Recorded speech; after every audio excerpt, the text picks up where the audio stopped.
It was a measure undertaken in the quiet halls of Cornell University, where the hallowed walls echoed with the footsteps of eager scholars and learned professors. A matter of grave importance was unfolding. The dimly lit corridors of the law school whispered of a clandestine investigation, shrouded in mystery and urgency as if a dark cloud had descended upon the academia. The pages of the U.S. Code etched with intricate legal jargon and bureaucratic mandates held the key to a chapter of suspense and intrigue. Title 21, Chapter 9. Subchapter 4, Section 344 spoke of emergency. Permit control, a provision designed to safeguard the public health amidst the peril of contaminated food. Under this cloak of authority, the Secretary embarked on a meticulous inquiry, delving into the intricate web of food distribution and interstate commerce. Concerns loomed large regarding the potential threat posed by microorganisms lurking within the very sustenance intended to nourish the populace. In a somber proclamation, the Secretary decreed the promulgation of stringent regulations, imposing conditions upon the manufacturers, processors, and packers of tainted food. It was a measure undertaken with utmost gravity, for the specter of harm loomed large, and the health of the masses hung in a precarious balance. Dialogues reverberated through the hallowed chambers of legislative discourse, as voices of dissent and compliance clashed in a symphony of legal argumentation. The fate of the food supply chain of those entrusted with the issuance of permits, a responsibility not to be taken lightly in the face of such a grave public health crisis. Amidst the labyrinthine provisions of the law, the narrative unfolded with a slow, deliberate pace, akin to a finely crafted piece of prose that unveiled its secrets gradually, layer by layer. The dance of legality and morality intertwined, shaping the contours of a tale that bore the weight of human welfare on its shoulders. As the saga of emergency permit control unfolded, the very foundations of the legal framework trembled under the weight of duty and honor. The denizens of Cornell law, school custodians of justice and righteousness, stood at the precipice of a decision that would reverberate through the annals of time, a moment of truth that demanded unwavering resolve and unwavering fortitude. In the shadowy recesses of power and authority, where the pen met the parchment to inscribe the fate of a nation's health, the tale of File 344 emerged as a testament to the indomitable spirit of law and order, navigating the treacherous waters of uncertainty with a steadfast resolve that bespoke the essence of justice itself.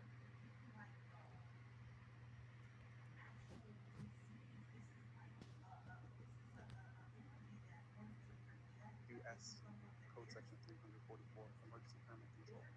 A tapestry woven with threads of authority it bestows upon the legal secretary of the United States.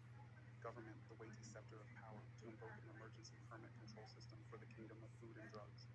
The tendrils of its purpose, entwined with a noble cause, reach out to shield the public health from the encroaching shadows of contamination. When malevolent microorganisms lurk in the shadows of manufacturing, processing, or packing, their presence concealed like a viper in grass, this statute stands as a stalwart guardian. It proclaims in resolute tones the decree that no tainted morsel shall find its way into the bustling currents of interstate commerce without a warrant, without a permit, without scrutiny. Under the watchful gaze of the Secretary, temporary permits, like ephemeral monarchs, rise and fall, bearing the burden of specific conditions that must be honored as sacred vows by the manufacturers, processors, and packers. And should a permit stray from the righteous path, should its conditions be scorned and trampled upon, the Secretary, with an iron hand sheathed in velvet, may suspend its essence. A duel of legalities ensues, a ballet of rights and hearings where the permit holder pleads their case, beseeching for reinstatement through the misty veil of adequate measures. But lo, the law in its wisdom lays bare the path for designated officers, bestowed with the authority akin to wielders of Excalibur, to venture into the sanctums of those establishments holding the sanctified permits. Access denied is akin to a gauntlet thrown, an invitation for swift retribution in the form of suspension. Amidst the towering spires of knowledge that grace the halls of the National Center for Biotechnology Information, a different tale unfolds, a chronicle woven with strands of chromosomes and genes, where the APOC2 gene reigns supreme. A jewel nestled on the crimson tapestry of chromosome 19, this gene encodes the illustrious apolipoprotein C2, a harbinger of lipid metabolism, a maestro orchestrating the symphony of triglycerides. In the orchestra of the body, the protein born of the APOC2 gene wields its baton to command the enzyme lipoprotein lipase. This enzyme, a voracious beast, seeks out the triglycerides, breaking them asunder to unleash the captive fatty acids, a feast for the cells, a banquet of energy. Yet, when the strands of destiny weave mutations into the fabric of this gene, casting shadows upon its noble purpose, a malaise descends upon the bearer. Hyperlip, consecration, sacred separation, unveiled. In the ancient times of Israel, where tradition and faith intertwined with the daily lives of the people, there existed a sacred vow known as the Nazarite. This vow required a profound separation unto God, manifesting in abstaining from wine, avoiding contact with the deceased, and allowing one's hair to remain uncut.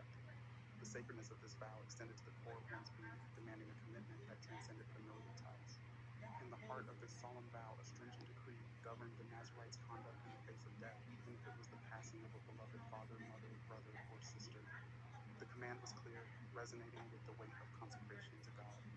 The uncut hair of the Nazarite served as a visual proclamation of this dedication, a visible reminder of their separation from the mundane worldly affairs and their complete devotion to the divine. The narrative unfolds with an emphasis on the significance of purity and holiness in the life of the Nazarite. Each aspect of their conduct was intertwined with spiritual symbolism, echoing the overarching theme of consecration in the sacred texts of the time. The unspoken language of the uncut hair and the meticulous avoidance of defilement painted a portrait of unwavering dedication and divine presence in every aspect of their existence. This narrative, woven with threads of tradition and faith, highlighted the depth of commitment that the Nazarite vow demanded. It was not just a set of rules to follow, but a way of life, a path of total surrender to the divine will. In the intricate tapestry of ancient Israelite beliefs, the solemnity of the Nazarite vow stood as a testament to the profound connection between humanity and the divine, where every action and every detail bore the weight of sacred dedication. An Untold Odyssey. In the shadowed depths of memory, a tale unfolds, not of grandeur or epic battles, but of a solitary figure, quietly disrupting the very fabric of existence. This figure, shrouded in mystery and enigma, strides through the corridors of reality with a grace and power that defies comprehension. The halls of power tremble at the mere mention of their name, for this individual holds within them a force that transcends the boundaries of human potential. In a world governed by protocols and regulations, this enigmatic being stands as a walking contradiction, an anomaly that challenges the established norms with every step they take. The military elite, accustomed to threats of nuclear proportions and cyber warfare, find themselves at a loss when faced with the sheer magnitude of this individual's capabilities. The very essence of their existence shakes the foundations of control and order, leaving those in power grasping for understanding in a sea of uncertainty. Within the hallowed halls of the Pentagon, where strategies are meticulously crafted and contingencies meticulously planned, silence falls like a heavy shroud as seasoned officers bear witness to the incomprehensible feats of this enigmatic figure.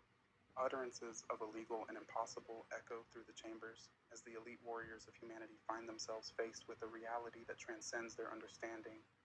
And yet, it is not the raw power of this individual that strikes fear into the hearts of the military elite, but the quiet restraint with which they wield their abilities. Like a dormant volcano, the potential for cataclysmic upheaval lies dormant beneath a serene facade, a discipline that speaks volumes of control and intention. The very essence of this individual defies containment, defies classification, for they are not a mere mortal to be measured and analyzed, but a force of nature unto themselves. In the relentless pursuit of comprehension, specialists are summoned to decode the enigma that is this figure. Psychologists are confounded, physicists are baffled, and biologists are left speechless in the wake of revelations that challenge the very foundations of scientific understanding. The combat instructor, the master of strategy and warfare, bows to the indomitable power that transcends all conventional means of counteraction, admitting defeat in the face of the incomprehensible. As the military-industrial complex scrambles to unravel the mysteries surrounding this enigmatic figure, futile attempts are made to categorize and understand what defies conventional explanation. Codes and classifications are devised in a desperate bid to contain the uncontrollable, yet each effort only serves to underscore the futility of imposing restrictions upon that which exists beyond such constraints. And in the quiet moments when the world holds its breath in anticipation, this figure takes a step towards self-realization. A decision is made, not with grandeur or spectacle, but with a quiet resolve to shed the chains of limitation and embrace the full extent of their power. It is a moment of liberation, a shedding of the facades that had concealed the true essence of.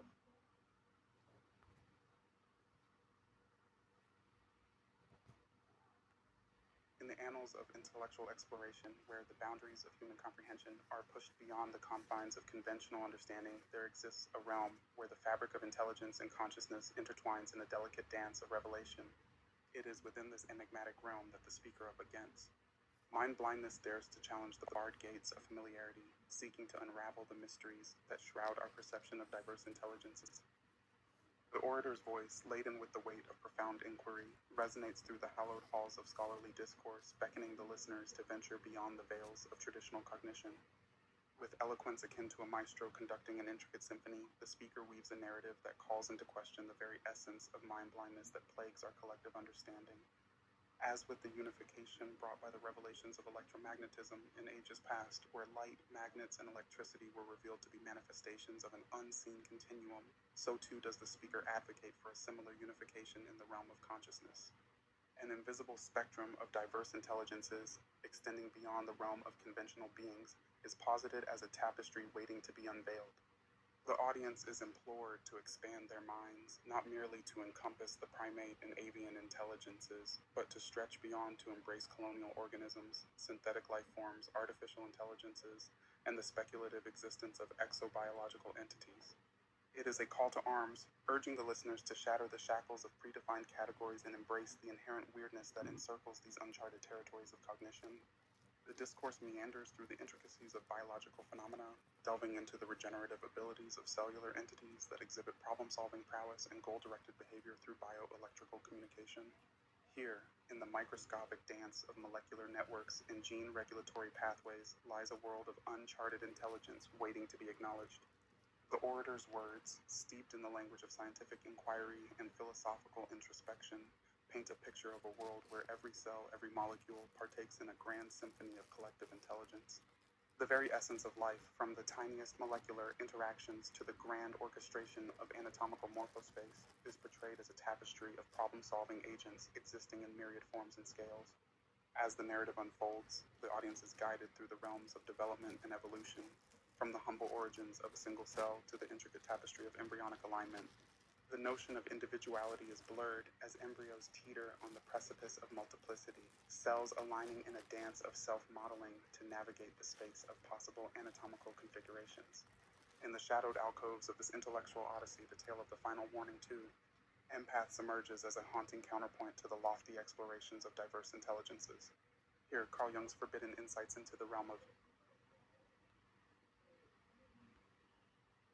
Inquiries of Health and Permits A. Novel.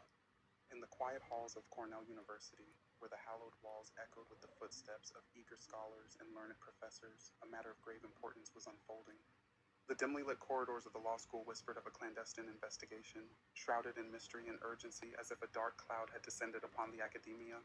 The pages of the U.S. Code etched with intricate legal jargon and bureaucratic mandates held the key to a chapter of suspense and intrigue. Title 21, Chapter 9.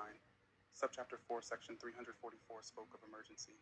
Permit control, a provision designed to safeguard the public health amidst the peril of contaminated food.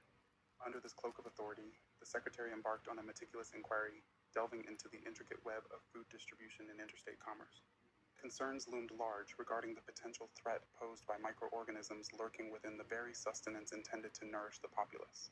In a somber proclamation, the Secretary decreed the promulgation of stringent regulations, imposing conditions upon the manufacturers, processors, and packers of tainted food. It was a measure undertaken with utmost gravity, for the specter of harm loomed large, and the health of the masses hung in a precarious balance. Dialogues reverberated through the hallowed chambers of legislative discourse, as voices of dissent and compliance clashed in a symphony of legal argumentation. The fate of the food supply chain rested in the hands of those entrusted with the issuance of permits, a responsibility not to be taken lightly in the face of such a grave public health crisis. Amidst the labyrinthine provisions of the law, the narrative unfolded with a slow, deliberate pace, akin to a finely crafted piece of prose that unveiled its secrets gradually layer by layer. The dance of legality and morality intertwined, shaping the contours of a tale that bore the weight of human welfare on its shoulders. As the saga of emergency permit control unfolded, the very foundations of the legal framework trembled under the weight of duty and honor.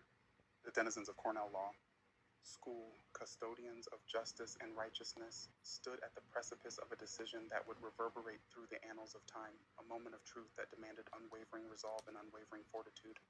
In the shadowy recesses of power and authority, where the pen met the parchment to inscribe the fate of a nation's health, the tale of File 344 emerged as a testament to the indomitable spirit of law and order, navigating the treacherous waters of uncertainty with a steadfast resolve that bespoke the essence of justice itself.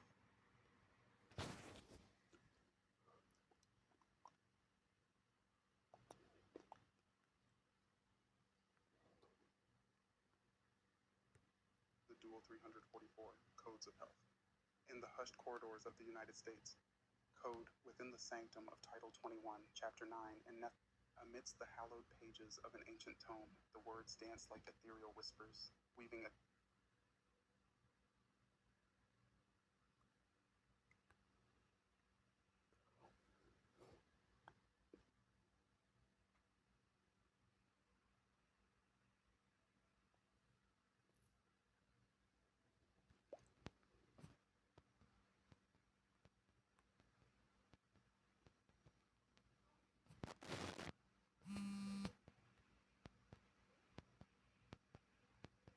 echoes of resilience, a collective journey.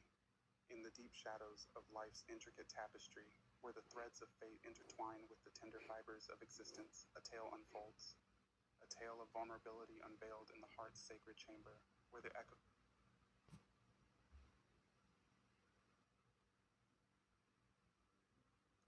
of reflection. A tapestry of truth amidst the tumultuous flow of the US 54. Eastbound at Edgemoor and Eastboro, a scene of stark disruption unfolded. The path was obstructed, ensnared by a gathering of individuals parked beneath the bridge. Chaos reigned, a display of disarray soon to be immortalized in the annals of time. In the midst of this discord, a voice emerged, a voice that resonated with truth, wit, and profound reflections. The words of Carnage1nOnly, captured in a unified transmission, wove a tapestry of thoughts and emotions, blending into a harmonious current of contemplation. With eloquence and depth, Carnage spoke of artistry as a mirror, reflecting the abstract and serving as a conduit for those in need of illumination. His words carried the weight of wisdom, urging a departure from divisive categorizations and a shift towards recognizing shared humanity. As the narrative unfolded, the focus shifted to Kansas City, Missouri, where a somber event unfolded, a young life cut short by senseless violence. Carnage lamented the communication breakdowns at the root of many conflicts, emphasizing the need for understanding and empathy in a world plagued by discord. The essence of spiritual growth and introspection permeated Carnage's discourse, highlighting the interconnectedness of individual struggles and external influences. In his quest for self-discovery, he found solace in the realization that pain and challenges serve as keys to unlocking profound truths and personal evolution. Through his musings, Carnage revealed his aspiration to be a beacon of light in the world, a minister of the people who sought to inspire and connect with others on a deep spiritual level. His journey towards self-awareness and healing echoed a universal desire for authenticity and empathy in human interactions. In a heartfelt message to a kindred spirit, Carnage extended a hand of friendship, offering companionship and understanding in the face of shared struggles. Their exchange spoke of healing, growth, and the transformative power of introspection, inviting the listener to embrace their pain as a pathway to self-discovery and connection. As the narrative unfolded, a tapestry of resilience and hope emerged, painted with the brushstrokes of compassion and understanding. In Carnage's words, there lay a profound invitation to embrace our vulnerabilities, seek connection, and journey towards a brighter, more authentic existence. This unified transmission, a symphony of voices intertwined, whispered a hopeful refrain in the chaos of a world in transition, a reminder that in our shared humanity lies the power to heal, transform, and rise above the darkness that threatens to consume us.